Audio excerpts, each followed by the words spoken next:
Mi nombre es José González, bienvenidos y bienvenidas. Hoy vamos a tomar un café con Aristóteles.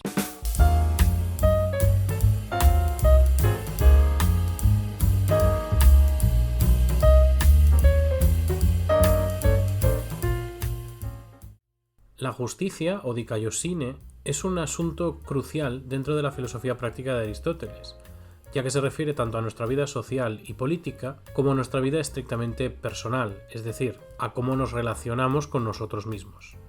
Es cierto que esta caracterización es común a todas o a casi todas las virtudes, pues todas o casi todas tratan de cómo actuamos en relación con los demás y de cómo actuamos en relación con nosotros mismos. Sin embargo, la justicia tiene un carácter algo especial y algo diferente. La justicia es una virtud unificadora, y análogamente la injusticia será un vicio también unificador. Y en esa tendencia unificadora es que la justicia y también la injusticia tienen diversos sentidos, diversos significados. Aristóteles dedica todo el libro quinto de la Ética Nicomaquia a discutir acerca de estos sentidos de la justicia y de la injusticia, así como a discernir y a señalar cuáles son los elementos que más fundamentalmente la definen como virtud y aún más como virtud perfecta. Bien, pues al inicio del libro quinto, Aristóteles nos habla de los sentidos en los que podemos decir que algo es justo o injusto, o sea, de los sentidos a los que nos referimos cuando tratamos la justicia y la injusticia. A lo largo del libro quinto nos plantea muchos de estos sentidos particulares, de estas expresiones, del justo y de lo injusto, pero todas ellas podríamos clasificarlas, en general, en dos grandes grupos. Por un lado tendríamos que lo justo es aquello que sigue y cumple la ley establecida, y por tanto lo injusto, lo contrario. Y por el otro lado tendríamos que lo justo es aquello que corresponde con la virtud, o que está bien medido, o que sucede de manera racional. Por ejemplo, Aristóteles nos dice que es injusto el codicioso. ¿Y por qué eso? Pues eso es porque el codicioso quiere más de lo que le corresponde. O sea, no mide adecuadamente, no es racional al tiempo de establecer aquello que merece o aquello que le corresponde y al tiempo de buscarlo. No obstante, estos dos sentidos no son más que una mera aproximación, y Aristóteles los trata conscientemente como tal.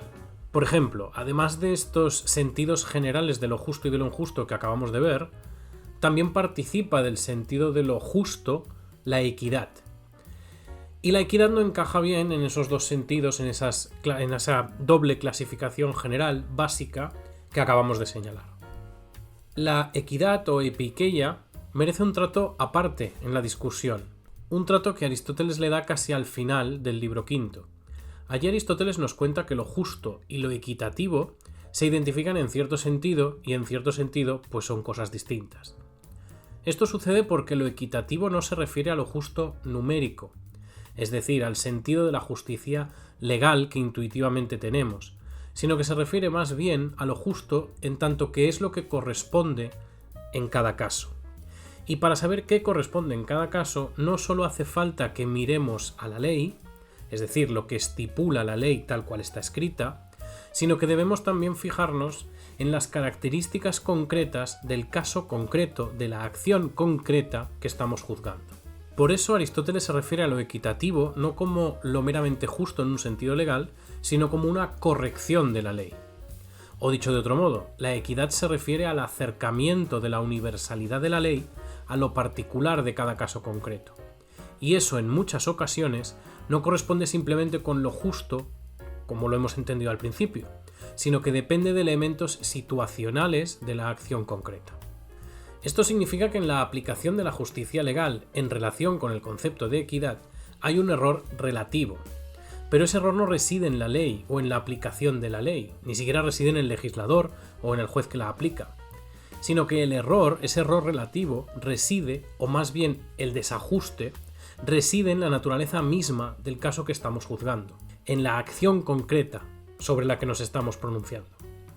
En cualquier caso, lo equitativo es evidentemente justo, aunque no sea en ese sentido que hemos dicho intuitivo de seguir la ley, sino que más bien lo equitativo es justo en tanto que se aproxima a la universalidad de la ley, una universalidad que es incompleta al no ser capaz de capturar los matices de lo particular. Esta es la dificultad mayor a la que se enfrentan los jueces. Aplicar una ley tal como está escrita es algo relativamente fácil, simplemente hay que saber encajar el hecho en la letra y dictar una sentencia que está más o menos preestablecida. Sin embargo, decidir qué es lo equitativo dada una situación concreta, atendiendo tanto a lo que dice una ley como a lo que dicen las circunstancias de la acción, eso sí es una tarea realmente difícil. Sin duda alguna, y aunque la ley no sea el único elemento con el que trabajar en la reflexión acerca de lo justo y de la justicia, es innegable que tiene la importancia propia de ser la unidad básica, la más elemental, en la discusión sobre esta virtud. Las leyes como construcciones humanas, como invenciones de las personas, de los seres humanos, pueden estar o bien hechas, o sea, bien establecidas, bien redactadas, bien pensadas, o mal hechas. El buen establecimiento de las leyes depende, según nos cuenta Aristóteles, de si éstas están adecuadamente dirigidas hacia el bien común y hacia la felicidad de los ciudadanos y de la comunidad en su conjunto. Podemos, por tanto, observar que la justicia, que se muestra a través de una ley que está bien hecha, bien establecida, no solo es una virtud en general, sino que además es una virtud con un carácter fuertemente político. La justicia tiene esas dos vertientes, por eso Aristóteles dice que es una virtud, digamos, perfecta, ya que tiene una vertiente de dar orden a la vida interior, al propio yo, y otra vertiente de arbitraje y de ordenar la vida social y política. Cuando una ley está bien establecida, está por tanto bien dirigida hacia el bien común, ordena el comportamiento, las acciones de los individuos hacia lo que consideramos lo virtuoso, es decir, hacia lo valiente, hacia lo prudente, hacia lo moderado, y etc. Al mismo tiempo que prohíbe sus contrarios, es decir, prohíbe lo vicioso, prohíbe lo cobarde o lo temerario, o lo censura, prohíbe lo inmoderado y lo desenfrenado. Además, Aristóteles señala con esto otra cuestión importante dentro del marco de la ética de la virtud, y es que sin justicia no es posible poseer las demás virtudes. Luego las virtudes se tienen todas juntas, o no es posible adquirirlas por separado. Vamos, que no es posible ser justo pero imprudente, o ser prudente pero inmoderado, o ser moderado pero imprudente, ya que esto genera para Aristóteles una contradicción insalvable. Cuando uno posee determinada disposición anímica que lo dirige hacia la virtud, lo dirige hacia la virtud en general, por lo que tenga de justo lo tendrá de prudente y también lo tendrá de moderado. La justicia es una proyección de esa correcta disposición interior hacia los demás, hacia afuera. Por eso Aristóteles nos dice en el principio del libro quinto que la justicia se refiere a los bienes de los otros, porque solo sabiendo gestionar los propios, seremos capaces de ver qué es lo bueno para los demás.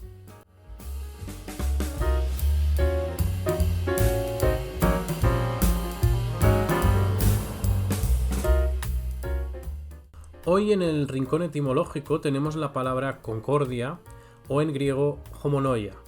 Aristóteles define la concordia, la homonoia, en el libro noveno de la Ética Nicomaquia y la define como una relación, como un tipo de relación amistosa que tienen los seres humanos en tanto que miembros de una determinada comunidad política y que se refiere a pensar lo mismo o a pensar algo similar acerca de las cosas propias de la comunidad, es decir, acerca de lo que es conveniente o no lo es para el bien común de esa comunidad.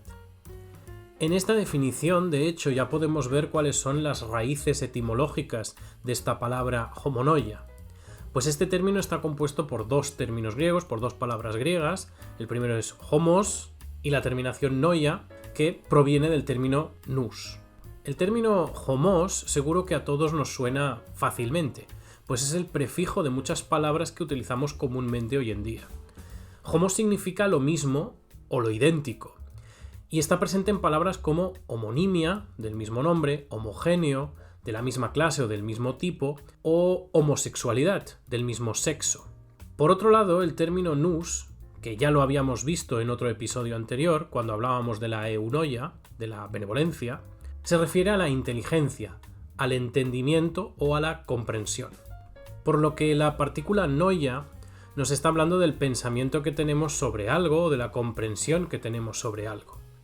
De este modo vemos que homonoia la entenderíamos o la deberíamos entender como del mismo pensamiento o que concuerda en la comprensión de algo. que es exactamente el sentido en el que la usó Aristóteles en el libro 9 de la Ética Nicomaquea.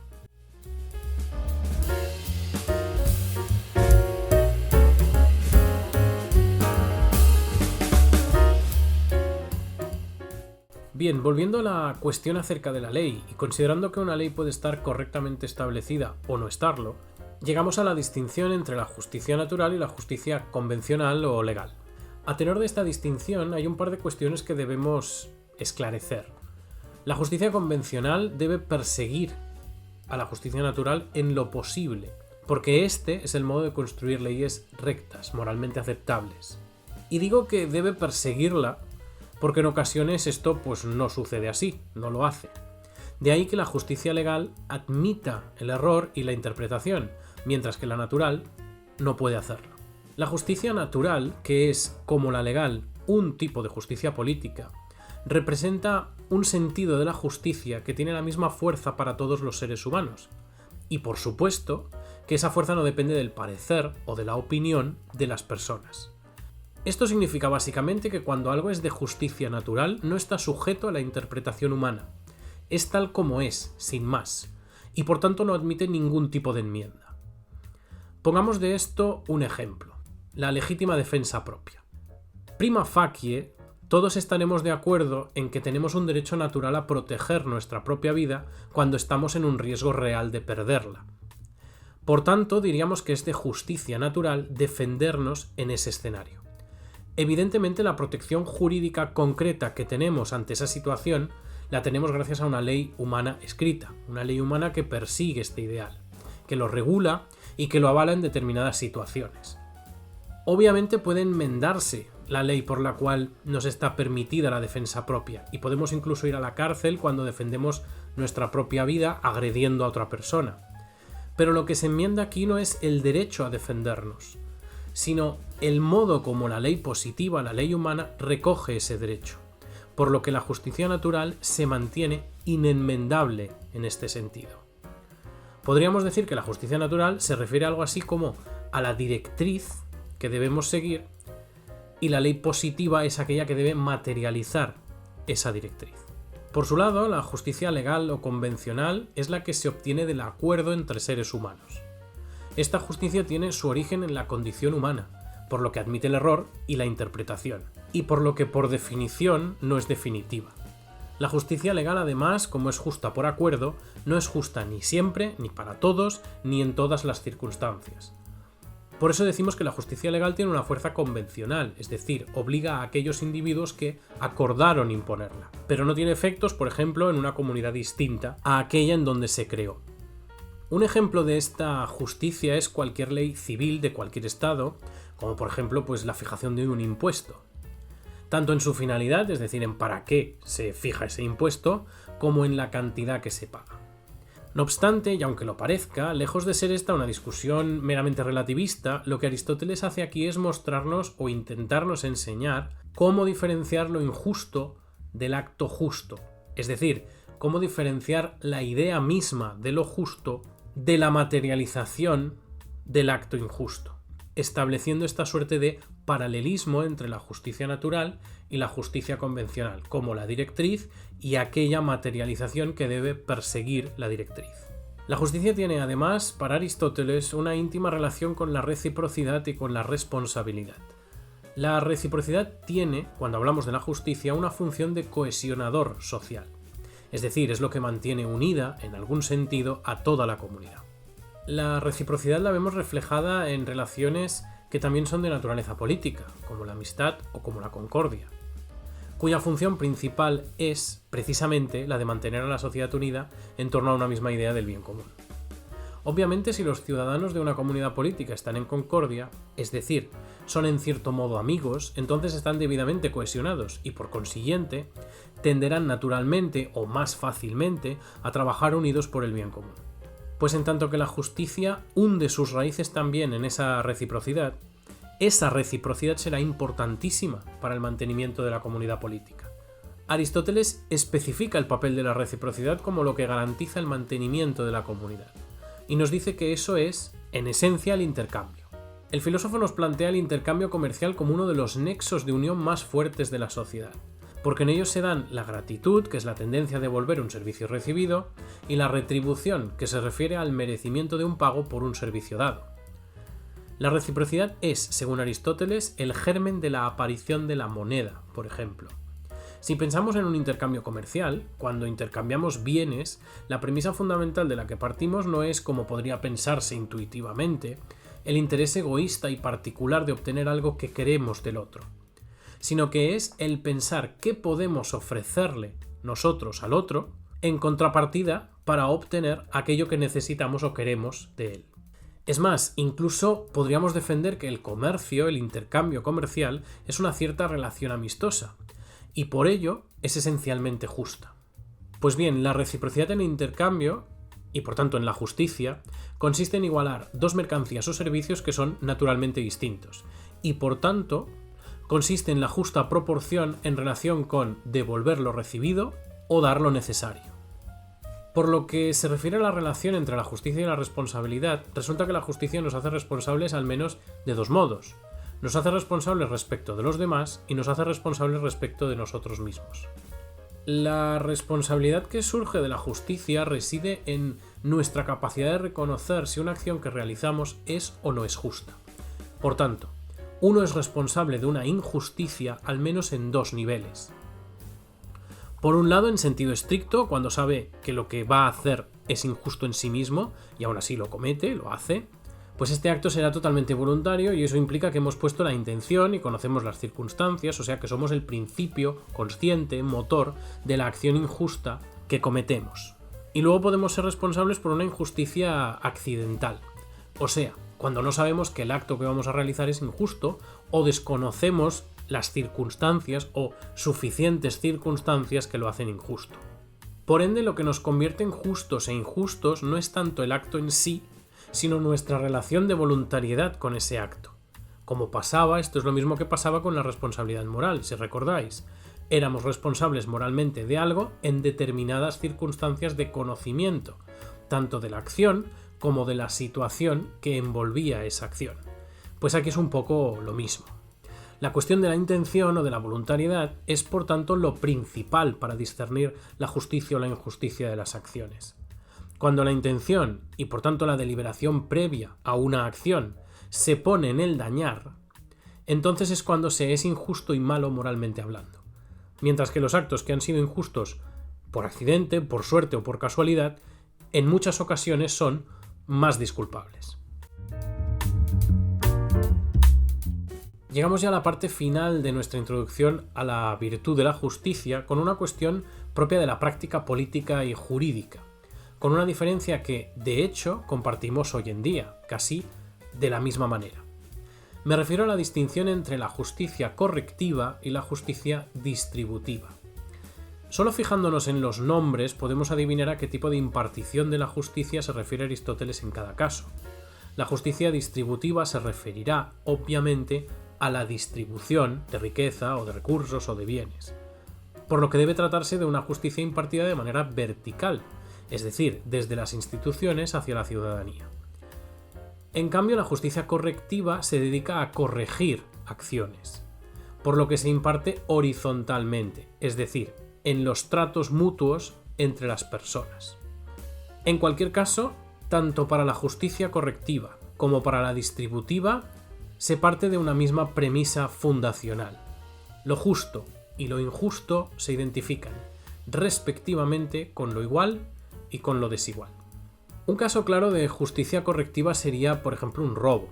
Si un individuo le roba a otro, rompe un equilibrio por el cual, después de ese evento, cada individuo no posee lo que debe poseer. Es decir, la víctima carece de algo que le corresponde y el ladrón posee algo que no le corresponde. La justicia correctiva es la que vendría a arbitrar y a reequilibrar este tipo de desequilibrios. Por su lado, en el caso de la justicia distributiva, lo justo está en consonancia con el mérito. Y ese mérito sí que depende del tipo de régimen del que estamos hablando. Recordad que hemos dicho que esta es una justicia de impartición vertical, por lo que las instituciones políticas tienen un papel crucial en cómo se imparte este tipo de justicia. Por ejemplo, los demócratas pondrán el punto de mira en la libertad de todos. los oligarcas en la nobleza o en la riqueza y los aristócratas en la virtud. En este caso, lo justo será, por tanto, una especie de proporción, atendiendo en cada caso a estos distintos méritos. O sea, se recibe lo que se reciba en función de esos distintos méritos. Por ello, en lo tocante a la distribución de recursos, en las democracias todos reciben lo mismo y en las oligarquías o en las aristocracias unos reciben más y otros reciben menos. La distinción, por tanto, entre ricos y pobres también se genera, o más bien se agranda o se empequeñece, dependiendo de cómo se imparte este tipo de justicia distributiva.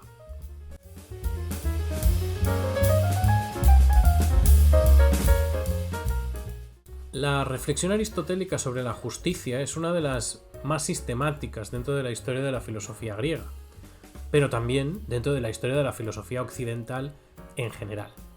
Muchas de las distinciones que Aristóteles consideró en las páginas de la Ética Nicomaquia nos sirven todavía hoy para entender qué tipo de justicia queremos impartir en nuestras sociedades modernas, y nos guían estas distinciones al tiempo de promulgar leyes o incluso cuando tenemos que juzgar a delincuentes.